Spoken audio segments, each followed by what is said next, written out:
क्या होगा जब एक दुर्घटना के कारण दुनिया की 99.99% आबादी खत्म हो जाएगी। अब शहर के शहर खाली पड़े हैं और बचे हुए चुनिंदा लोगों को ऐसी ही पोस्ट एपोलिप्टिक दुनिया में रहना सीखना होगा। मगर ये सब शुरू कैसे हुआ, चलिए जानते हैं आज की post apocalyptic scifi series the rain में। कहानी की शुरुआत एक स्कूल से होती है जहाँ की सिमोन नाम की लड़की अभी अपनी प्रेजेंटेशन के लिए बहुत एक्साइटेड थी। उसने इस पर बहुत मेहनत जो की थी कि तभी उसका पिता फ्रेडरिक भागते हुए स्कूल में आकर सिमोन को अपने साथ ले जाने लगता है। फ्रेडरिक असल में एक मशहूर वैज्ञानिक है जो कि एपोलोन नाम की एक प्राइवेट लैब के लिए काम किया करता था। मगर आज वो अजीबो गरीब कारणों से बहुत ज्यादा घबराया हुआ कहे जा रहा था कि जल्द ही पूरी दुनिया खत्म होने वाली है। जल्द ही एक ऐसी बारिश होगी जिसकी बूंदें जिस किसी पर पड़ेंगी वो तभी मारा जाएगा। अब तक बाहर पूरे शहर पर गहरे बादल छाने लगे थे, जिन्हें की देख फ्रेडरिक सिमोन के अलावा अपनी पत्नी और बेटे को भी अपनी गाड़ी में बैठाकर एक सेफ लोकेशन तक जाने लगता है। हालांकि फ्रेडरिक की फैमिली में किसी को नहीं पता कि वे कहां जा रहे हैं और इसी हड़बड़ी के बीच उनके सामने के ट्रक से टक्कर भी हो जाती है। फ्रेडरिक अपनी पत्नी को पैदल ही भागने को कहता है क्योंकि अब उनके पास ज्यादा वक्त नहीं बचा था। उनके पीछे से एक और आदमी उन्हें देखकर उनके पीछे भागने लगता है। जल्द ही वे चलते हुए एक जंगल के बीचों बीच बने बंकर तक आ गए थे जिसे कि फ्रेडरिक की ही कंपनी एपोलोन ने बनाया था। अब जैसे ही वे सेफ बंकर में घुसे बाहर बारिश होनी शुरू हो जाती है। अंदर फ्रेडरिक की फैमिली तो पूरी तरह से सेफ थी। हालांकि वे ये तो समझ जाते हैं कि इस बंकर को कई सालों तक रहने के लिए बनाया गया है, यानी कि बाहर जो कुछ भी हो रहा है उसका फ्रेडरिक और उसकी कंपनी को पहले से पता था। फ्रेडरिक अब अपनी फैमिली को ये कहकर कि कुछ भी हो जाए उन्हें बाहर नहीं निकलना है, वो खुद बाहर अपनी लैब में वापस जाएगा जहाँ से उसके अनुसार वो उस त्रासदी को रोकने की कोशिश करेगा। वो सिमोन को ये भी वार्निंग देता है कि उसका छोटा भाई इरिस्मस उनके लिए बहुत जरूरी है, सो सिमोन उसका ध्यान रखे। अब फ्रेडरिक के जाने के बाद सिमोन अपना फोन चेक करती है और देखती है कि बाहर जो भी लोग बारिश की बूंदों के नीचे आ रहे थे वे तभी मर जाते। ऐसा सिर्फ उनके यहाँ नहीं बल्कि पूरी दुनिया में हो रहा था। हर पल लाखों लोग मरने लगते हैं। अब इस बारे में तो उनकी माँ को भी कुछ नहीं पता था, सो वो उन्हें उनके पिता के लौटने का इंतजार करने को कहती है क्योंकि वही हैं जो कि उन्हें इस बारिश से जुड़ी सच्चाई बता पाएंगे। कि तभी उन्हें बाहर से दरवाजे पर किसी के हेल्प मांगने की आवाज आती है। बच्चों को उनकी माँ चेतावनी भी देती है कि वे दरवाजा ना खोले क्योंकि फ्रेडरिक के पास ऑलरेडी यहाँ का पासवर्ड था और अगर कोई और होगा तो बारिश में भीगने से वो वैसे भी मारा जाएगा। लेकिन दोनों बच्चे ऐसा नहीं सोचते और वे अपनी माँ के मना करने के बावजूद उनसे छिपकर दरवाजा खोल ही देते हैं। बाहर वही आदमी था जो कि ट्रैफिक में उनके पीछे आ गया था और वो बारिश में भीगा होने से मर रहा है। वो आदमी गुस्से में छोटे इरिस्मस को भी अपने पास खींचने लगता है, जहां अब अपने बच्चों की जान बचाने के लिए उनकी माँ बच्चों को पीछे खींचकर खुद उस आदमी पर अटैक कर देती है। वो इसे खुद भी बारिश में आ गई थी और वो मरते हुए अपने बच्चों से कहती है कि वे दरवाजा बंद कर ले और दोबारा से इसे कभी ना खोले। सिमोन और इरिस्मस जानते थे कि उनसे कितनी बड़ी गलती हो गई। उनकी वजह से उनकी माँ की जान चली गई। अब उनके माता पिता तो थे नहीं, सो सिमोन ही अपने छोटे भाई का ध्यान रखने लगती है। इसी बीच वे रियलाइज भी करते हैं कि ये सेफ बंकर अकेला नहीं बल्कि आसपास के एरिया में और भी ऐसे ही बंकर्स बनाए गए थे जिनमें इसी एपोलोन कंपनी के और भी लोग छिपे होंगे। अब सिमोन उनसे कांटेक्ट करने लगती है मगर अब वो अनसक्सेसफुल ही रहता है। सिमोन हालांकि हार नहीं मानती और वो एक रेडियो से आने वाले कई दिनों तक आसपास सिग्नल भेजती रहती है ताकि उसे कोई जीवित सर्वाइवर ही मिल जाए। और फॉर्चुनेटली कई दिनों के बाद उसकी बात एक फिलिप नाम के टीनेजर से होती है जो कि किसी तरह से बारिश से बचते हुए अपने बेसमेंट में छिपा हुआ था। वो बताता भी है कि उसकी पूरी फैमिली मारी गई, आसपास के सारे लोग मारे गए, कि अब कुछ देर बाद उसका भी कम्युनिकेशन टूट ही जाता है। सिमोन अपने भाई को यकीन दिलाती है कि जल्द ही उनका पिता वापस लौट आएगा और वे फिर से दुनिया को पहले जैसा बना देंगे। दोनों भाई बहन बंकर में ही रहना शुरू करते हैं। उन्हें तो बस अपने पिता के लौटने का इंतजार करना था जब वे आकर उन्हें अच्छी खबर देंगे कि अब सब कुछ ठीक हो चुका है। लेकिन उनका इंतजार बढ़ता ही गया। दिन हफ्तों में बदले, हफ्ते महीनों में और महीने सालों में बदल गए। अब तक दोनों भाई बहन को इस बंकर में रहते हुए 6 साल बीत चुके थे। उनका पिता फ्रेडरिक कभी वापस नहीं लौटा। वहीं अपनी माँ की मौत के बाद दोनों भाई बहन भी आज तक कभी बंकर से बाहर नहीं निकले इरेस्मस भी अब बड़ा होकर गुस्से में रहने लगा है, क्योंकि सिमोन उसे 6 सालों से कहती आ रही थी कि उनका पिता एक न एक दिन जरूर वापस लौटेगा। दोनों ने पिछले 6 सालों से बाहर की दुनिया तो छोड़ो, सूर्य की रोशनी तक नहीं देखी थी। वहीं अब तक उनका खाना भी कम पड़ने लगा था, क्योंकि वे बिना प्रॉपर राशन किए खाना खाए जा रहे थे। सो फाइनली सिमोन फैसला कर ही लेती है कि उन्हें बाहर निकलना ही पड़ेगा। हालांकि उसे अपने भाई की भी चिंता थी कि कहीं बाहर कोई खतरा ना हो। सो वो अपने भाई को सोते हुए छोड़कर खुद प्रोटेक्टिव सूट पहनकर बंकर के बाहर निकलती है। उनके बंकर का दरवाजा पूरे 6 साल बाद खुल रहा था, जहाँ की सिमोन पहले उसी जगह को निहारती है जहाँ की उसकी माँ मारी गई थी। मगर अब यहाँ तो उनके रिमेन्स तक नहीं बचे। हालांकि यहाँ कुछ जंगली जीव घूम रहे थे, यानी कि बाहर सारी लाइफ फॉर्म खत्म नहीं हुई है। वो धीरे धीरे आगे चलते हुए शहर में जाने लगती है, जहाँ की जगह जगह पर लोगों ने मैसेजेस लिखे हुए थे कि बचे हुए लोग एक हॉलवे में छिपे हुए हैं। सिमोन जल्दी से उसी ओर जाती है ताकि देख सके कि कितने लोग बच गए, लेकिन अब यहाँ भी सिर्फ बॉडीज ही पड़ी थी। जो लोग शुरुआती बारिश से बच भी गए वे बाद में भूखे प्यासे मर गए। हर किसी के पास सिमोन की तरह खाने से भरा बंकर जो नहीं था। सिमोन भी समझ चुकी थी कि अब बाहर की दुनिया में बेहद ही कम लोग जिंदा बचे होंगे जो बारिश से बचते हुए खाना पानी ढूंढ पाए। अब अगली सुबह तक जब इरेस्मस जागा, तब तक सिमोन वापस आ चुकी थी और वो उसे अच्छी खबर देती है कि वो अकेली बाहर देखने गई थी, लेकिन उसे कोई जीवित सर्वाइवर नहीं मिला।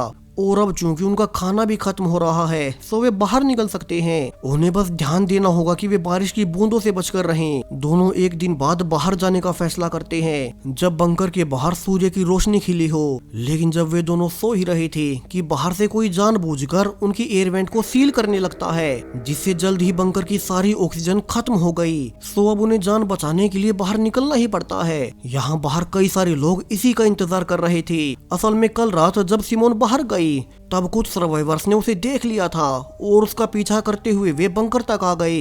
वे अब गन पॉइंट पर दोनों भाई बहन को एक रूम में बंद कर देते हैं और जल्दी से बंकर में खाना ढूंढने लगते हैं। लेकिन यहाँ तो दोनों ने 6 साल में लगभग सारा ही खाना खत्म कर दिया था, इसलिए ही तो वे बाहर निकले थे। सो गुस्से में वे सर्वाइवर्स दोनों भाई बहन को यहीं बंद करके जाने का फैसला करते हैं, यानी कि उनके जाते ही दोनों भाई बहन यही मारे जाएंगे। सो सिमोन अब अपनी जान बचाने के लिए उस सर्वाइवर के लीडर मार्टिन को रिवील कर देती है कि उनका ये बंकर अकेला नहीं, बल्कि इसी के जैसे और भी बंकर आसपास के एरिया में हैं और सिर्फ उन्हें ही उन बंकर्स का रास्ता पता है। सो क्यों ना वे एक साथ चलकर वहाँ से खाना लें।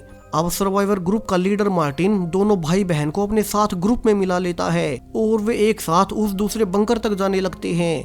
मार्टिन उन्हें पिछले 6 साल की सभी घटनाएं रिवील करना शुरू करता है। कैसे 90% लोग तो तभी मारे गए थे जब वो बारिश हुई, और बाकी के 9% भी आने वाले कई सालों में मारे जाने लगे, क्योंकि लोग भूखे मरते हुए एक दूसरे को ही मारने लगे थे।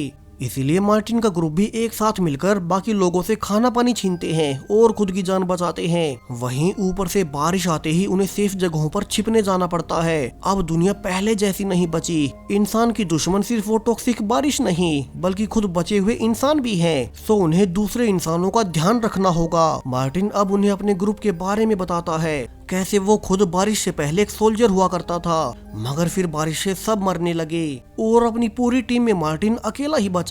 इसी दौरान उसे छिपते हुए पैट्रिक भी मिला।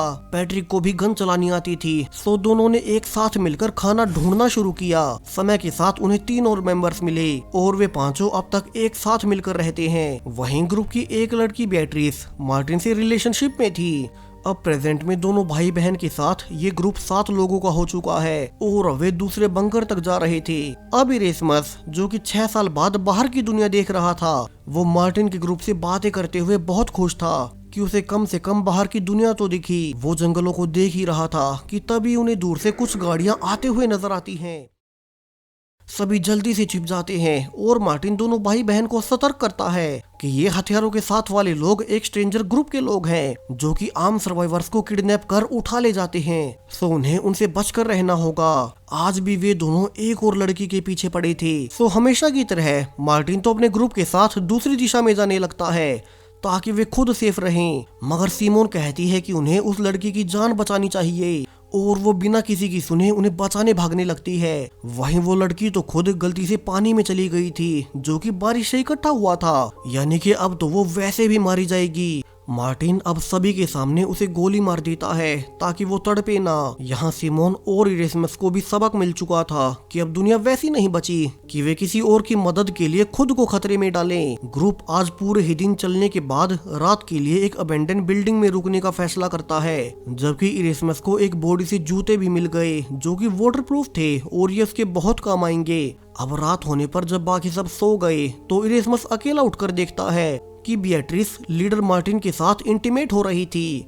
इरेस्मस इससे बहुत जेलस था क्योंकि उसे खुद बिएट्रिस अच्छी लगने लगी थी। अगले दिन सुबह होने पर वे फिर से दूसरे बंकर की ओर जाना जारी रखते हैं, जिस बीच इरेस्मस का पैर गलती से एक गड्ढे में चला गया जिसमें कि वहीं बारिश का पानी था। मार्टिन पहले ही गन निकाल लेता है ताकि इरेस्मस के बीमार होते ही उसे गोली मार दे, जबकि सिमोन उसे जल्दी से रोकती है क्योंकि इरेस्मस के जूते 100% वाटरप्रूफ थे और कुछ देर में प्रूफ भी हो गया कि इरेस्मस बिल्कुल सेफ है। वे और आगे बढ़ते हुए फाइनली दूसरे बंकर तक पहुंच ही जाते हैं। यहाँ इरेस्मस और सिमोन को यहाँ का पासवर्ड भी पता था, सो वे जल्दी से अंदर जाकर देखते हैं कि यहाँ तो कभी कोई सर्वाइवर आया ही नहीं, यानी कि सारा खाना पानी अब तक सेफ था। हर कोई बहुत खुश होता है कि अब उन्हें लंबे समय तक कहीं जाने की जरूरत नहीं पड़ेगी, वे यहीं बंकर में सेफ रहकर आराम से जी पाएंगे। मार्टिन के साथ ही तो कई हफ्तों से ढंग से खाना भी नहीं खा पाए थे, सो वे तो सीधा खाने पर टूट पड़ते हैं। लेकिन सिमोन को एक रूम से कुछ और ही मिलता है। उसे असल में अपने पिता फ्रेडरिक का फोन मिला था, लेकिन वो यहाँ कैसे पहुँचा? वो जल्दी से अपने भाई इरेस्मस को सब बताती है, यानी कि उनका पिता उनके बंकर से निकलने के बाद इस बंकर में आए होंगे। अब उन्हें फोन में फ्रेडरिक के बॉस की वीडियो भी मिलती है जो कि उन्हें जल्दी से कंपनी की मेन लैब में आने को कह रहे थे। वे खुश थे कि उनका प्लान काम कर गया, यानी कि 6 साल पहले जो कुछ भी हुआ, जितने भी लोग मारे गए, वो सब कुछ फ्रेडरिक की कंपनी ने ही करवाया था और उनके पिता 6 साल पहले यहाँ आने के बाद मेन लैब में चले गए। सिमोन जल्दी से सब कुछ लीडर मार्टिन को दिखाती है और कहती है उन्हें भी अब यहाँ से उसके पिता की कंपनी की मेन लैब में जाना चाहिए। क्या पता उन्होंने अब तक उस बारिश का एंटीडोट ढूंढ लिया हो, लेकिन अब मार्टिन इसके लिए तैयार नहीं होता। उसे तो उनका ठिकाना मिल चुका था, इस बंकर में सिक्योरिटी और खाना सब कुछ था, तो वे भला रिस्क लेकर दोबारा बाहर क्यों ही जाएंगे, बेशक से उस लैब में एंटीडोट मिलने की संभावना हो।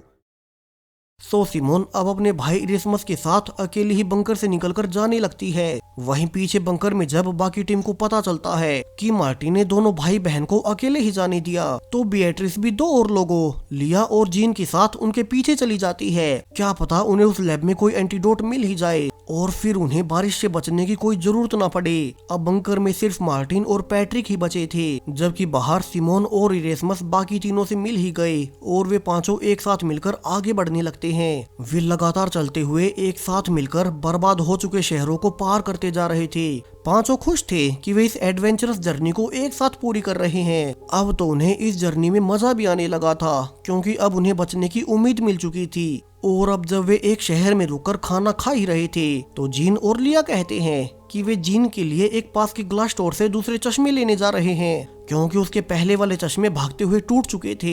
लेकिन अब उनके जाते ही बाकी तीनों पर कुछ लुटेरे अटैक कर देते हैं। वे ऐसे सर्वाइवर्स थे जो कि बाकी लोगों का खाना पानी लूट लेते हैं और उन्हें जान से मार देते हैं। अब उनसे भागते हुए सिमोन इरेस्मस और बिएट्रिस से अलग हो जाती है। उसे तो पता भी नहीं था कि वे शहर के किस हिस्से में भागे होंगे। तो वहीं अब तक बारिश का मौसम भी हो चला था, यानी कि उसे जल्द ही शेल्टर लेना होगा। सिमोन को तभी एक बच्चा दिखाई देता है और वो उसके साथ उसके घर भाग आती है। अब वो उस बच्चे से बात कर ही रही थी कि तभी उस बच्चे का पिता डरते हुए उनके पास आता है। सिमोन उन्हें यकीन दिलाती है कि वो उनके लिए कोई खतरा नहीं और वो दोनों बाप बेटे को अपने पास से खाना भी दे देती है। लेकिन अब बारिश के खत्म होते ही जब वे दोनों जा ही रहे थे तो सिमोन के दिए खाने की वजह से वे लुटेरे दोनों पर टूट पड़ते हैं और उन्हें जान से मार देते हैं। सिमोन अंदर से रोते हुए कुछ नहीं कर सकती थी। उसके खाने की वजह से वे दोनों भी मारे गए और वो बड़े ही भारी मन से पीछे वाले रास्ते से बचकर बाहर निकल जाती है ताकि वे लुटेरे उस तक ना पहुंच जाए। वहीं बिएट्रिस इरेस्मस के साथ अपने पुराने घर में जाती है, वो घर जहाँ की बिएट्रिस अपने पेरेंट्स के साथ रहा करती थी, मगर भी यहाँ तो उनकी बॉडीज ही बची थी। बिएट्रिस उन्हें देखकर बहुत दुखी होती है और इरेस्मस उसे शांत करता है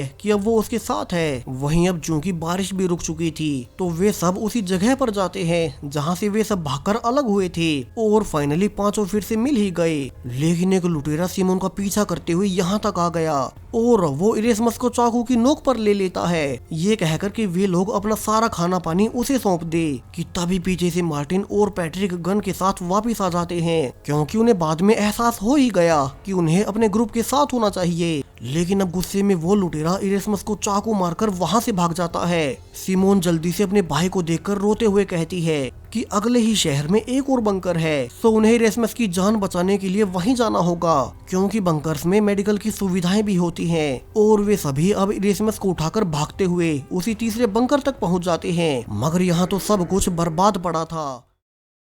सिमोन अपने भाई का घाव देखकर समझ जाती है कि उन्हें बाहर किसी डॉक्टर को ढूंढना होगा, वरना वो जिंदा नहीं बचेगा।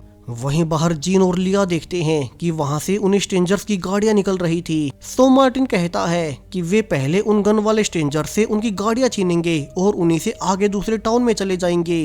अब प्लान के अनुसार सिमोन जानबूझकर शहर में अकेली चलने लगती है और जैसा कि उन्होंने सोचा ही था, एक ड्रोन उसका पीछा कर रहा था, जिससे कि सिमोन भागते हुए एक बिल्डिंग में आ जाती है और उसे वहां पर अकेली देख अब वे स्ट्रेंजर्स उसे पकड़ने आ गए।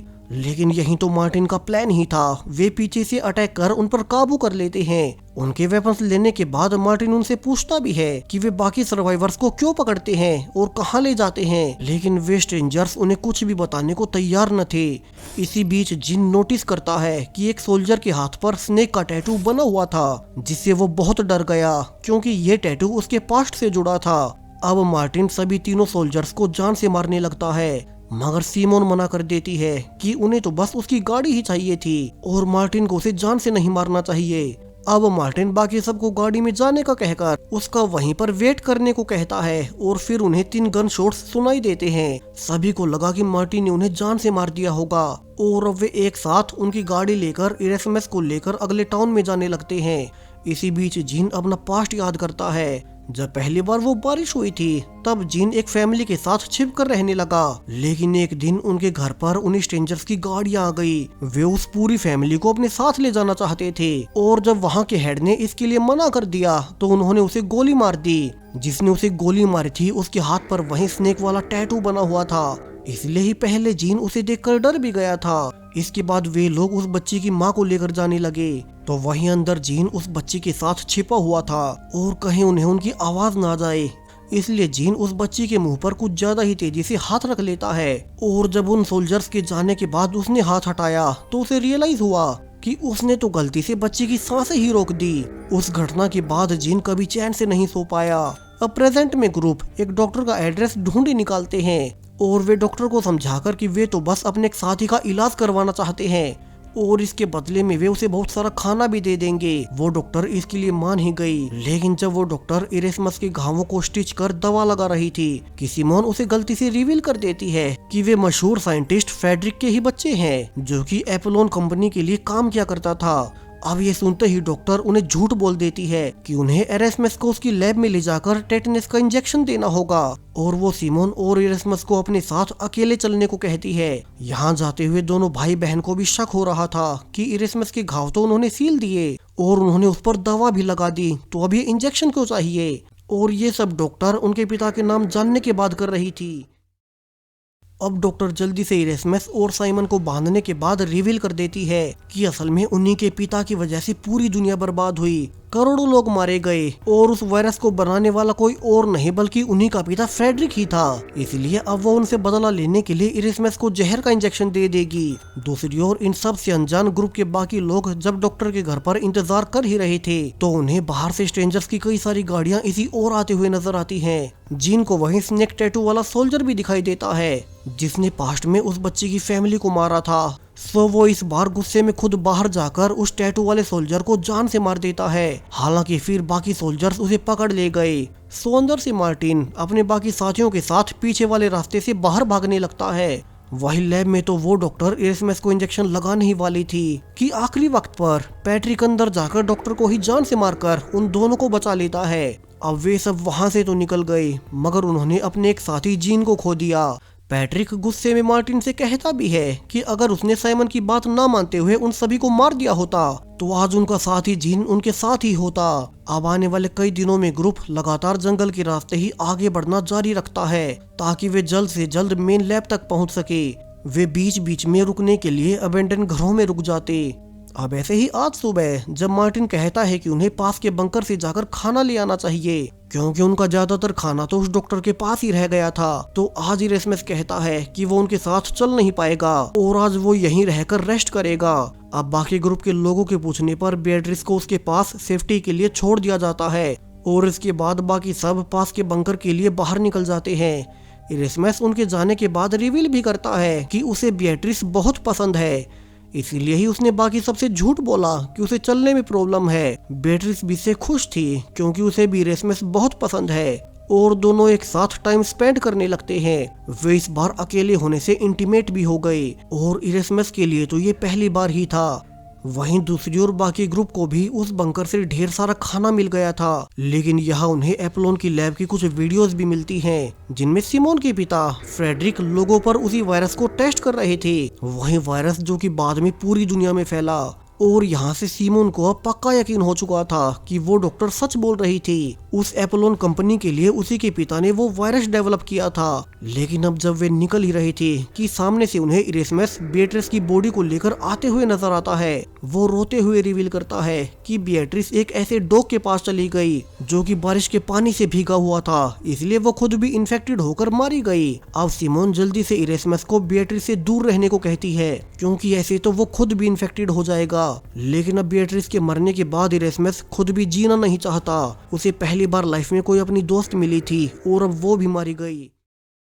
अब जब कुछ देर बाद बाकी सभी सोने चले गए तो इरेस्मस खुद ही बाहर निकल जाता है। वहीं बाकी सब कुछ देर बाद नोटिस भी करते हैं कि इरेस्मस अब इस बंकर में कहीं नहीं है, जबकि इरेस्मस अब खुद ही बाहर जाकर उन सोल्जर्स को वॉकी टॉकी पर रिवील कर देता है कि वो कहाँ छुपे हैं। वहीं पीछे बाकी ग्रुप पहले बेatrice को दफना रहे थे, उन्होंने अपनी एक और साथी को खो दिया। फिर सिमोन कहती है कि उन्हें इरेस्मस को बचाना होगा जो कि खुद से ही मरने के लिए उन सोल्जर्स के पास चला गया। सो अब वे उसी ग्रुप के एक और सोल्जर पर अटैक कर उसे किडनैप कर लेते हैं और मार्टिन स्ट्रेंजर के लीडर थॉमस को कहता है कि वो उन्हें उनके साथी इरेस्मस को सौंप दे और वे इसके बदले में उनके सोल्जर को लौटा देंगे। हालांकि इरेस्मस जो कि स्ट्रेंजर्स की कैद में था वो तो अब जीने की उम्मीद खो चुका था। बेatrice जिससे उसे प्यार हुआ वो अब इस दुनिया में नहीं है, सो वो भी जीना नहीं चाहता। अब अगले दिन जब वे एक्सचेंज के लिए मिलते हैं तो स्ट्रेंजर्स का लीडर थॉमस रिवील करता है कि क्या वे अभी तक नहीं समझे, इरेस्मस असल में उस वायरस से इम्यून है, इसलिए तो बेatrice की बॉडी उठाने के बावजूद वो खुद इन्फेक्टेड नहीं हुआ। अब सिमोन भी याद करती है कि पहले भी उसका पैर पानी में चला गया था और वो तब भी बच गया, यानी कि शुरू में जब उसका पिता उसे कह रहा था कि इरेस्मस उनके लिए आगे जाकर बहुत जरूरी होगा, तब उनके कहने का मतलब था कि उन्होंने एक एंटीडोट इरेस्मस में इंजेक्ट कर दिया है। अब प्रेजेंट में थॉमस कहता है कि इरेस्मस इंसानी प्रजाति के लिए बहुत स्पेशल है और उस पर एक्सपेरिमेंट करके साइंटिस्ट इस बारिश वाली इन्फेक्शन का एंटीडोट बना पाएंगे। अब तक मार्टिन चेंज के लिए उस सोल्जर को भी ला चुका था, सो थॉमस को इरेस्मस को उन्हें सौंपना ही पड़ता है। सिमोन अपने भाई पर बहुत गुस्सा थी क्योंकि वो अपनी जान देने के लिए भाग आया, हालांकि वो अभी जीना नहीं चाहता और अब वो एक सोल्जर से वायरस का इंजेक्शन लेकर खुद में इंजेक्ट कर लेता है। लेकिन यहाँ पर थॉमस का मानना बिल्कुल सही था, इरेस्मस को उस वायरस से कुछ नहीं होता। अब ग्रुप स्ट्रेंजर्स का साथ देने को तैयार थे कि वे एक साथ मिलकर इरेस्मस को मेन लैब में ले जाएंगे ताकि वहां से वैज्ञानिक इरेस्मस के डीएनए का सैंपल लेकर एंटीडोट बना सकें। और वे काफी लंबी दूरी तय करने के बाद फाइनली सब मेन लैब तक पहुंच ही जाते हैं, जिस सफर पर वे कई हफ्ते पहले निकले थे। और अपने कई साथियों को खोने के बाद वे यहाँ पहुंच ही गए। अब बाकी ग्रुप को बाहर रुकने का कहकर अंदर सिर्फ सिमोन और इरेस्मस को जाने दिया जाता है, जिनका के अंदर कोई और नहीं बल्कि खुद फ्रेडरिक ही इंतजार कर रहा था। दोनों का वही पिता जो कि उन्हें 6 साल पहले छोड़कर चला गया था और फिर कभी उनके पास वापस नहीं लौटा। अब सिमोन गुस्से में अपने पिता से पूछती भी है कि उन्होंने उन्हें वहां अकेला क्यों छोड़ा, वे उसके बाद वापस क्यों नहीं आए। अब फ्रेडरिक उसे कुछ भी बता पाता उसके पहले ही इरेस्मस को बेहोशी होने लगती है और उसे जल्दी से चेकअप के लिए ले जाया जाता है। फ्रेडरिक सिमोन से कहता भी है कि वो उसे सब कुछ समझा देगा, मगर अभी उन पर कैमरा से नजर रखी जा रही है तो वो अभी कुछ ना बोले। दूसरी ओर बाकी ग्रुप को दूसरी बिल्डिंग में रखा गया था और लिया यहाँ ये देखकर हैरान रह जाती है कि उनका पहले वाला मेंबर जीन, जिसे कि पहले सोल्जर्स ने पकड़ लिया था, वो भी यहाँ पर बिल्कुल सेफली मौजूद है। जीन बाकी सब से मिलकर बहुत खुश था। और अब कुछ देर बाद सभी को एक खास तरह की टैबलेट लेने को कहा जाता है। शुरू में मार्टिन इसके लिए मना भी करता है कि क्या पता इसमें क्या हो, मगर जब नर्स खुद एक टैबलेट लेकर उन्हें दिखा देती है तो बाकी सब भी उसे खा ही लेते हैं। वहीं फ्रेडरिक अब अकेले में अपनी बेटी साइमन को सब कुछ रिवील करना शुरू करता है, क्यों वो कभी उनके पास वापस नहीं आ पाया। वो रिवील करता है जब उनकी कंपनी ने वो वायरस बनवाया था तो फ्रेडरिक ने उसका एंटीडोट अपने बेटे की बॉडी में छिपा दिया, और अब उस एंटीडोट को बिना इरेस्मस को जान से मारे उसकी बॉडी से नहीं निकाला जा सकता। इसलिए उसने कंपनी को झूठ बोल दिया कि उसकी तो पूरी फैमिली मारी गई ताकि वे उसके बेटे तक ना पहुंच सके। वो एक रात फिर से उनके बंकर में उन्हें देखने भी आया था जब वे दोनों सो रहे थे, मगर उसने उनसे कोई बात नहीं की क्योंकि तब वे कुछ नहीं समझ पाते। इसके अलावा उसने अपने साथी को झूठ भी बोला कि अंदर कोई जिंदा नहीं है, हालांकि उसके साथी को शक हो गया था, जिसके बाद फ्रेडरिक को अपने ही साथी को जान से मारना पड़ा।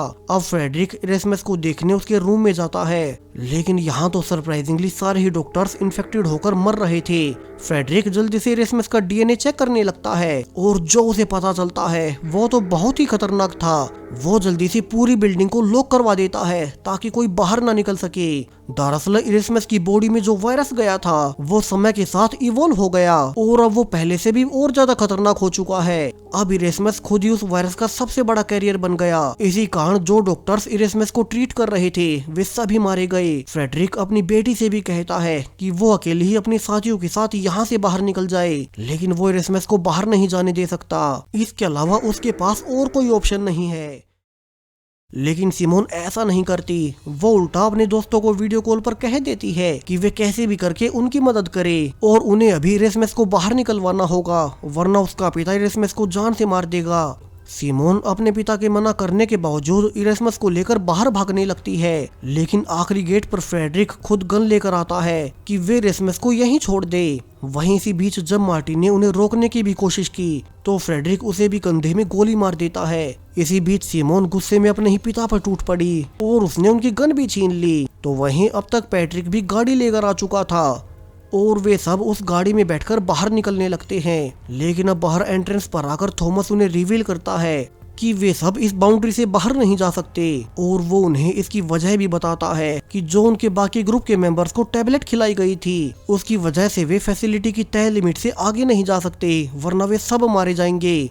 उस टैबलेट से बहुत से नैनो सेल्स उनके ब्रेन में चले गए हैं, और अगर उन्होंने इस बाउंड्री से बाहर भी कदम रखा तो उनकी बॉडी में वायरस रिलीज हो जाएगा। अब सिर्फ सिमोन और इरेस्मस ही ऐसे लोग थे जिन्होंने वो टैबलेट नहीं ली, सो बाकी ग्रुप उन दोनों को अकेले भागने को कहते हैं।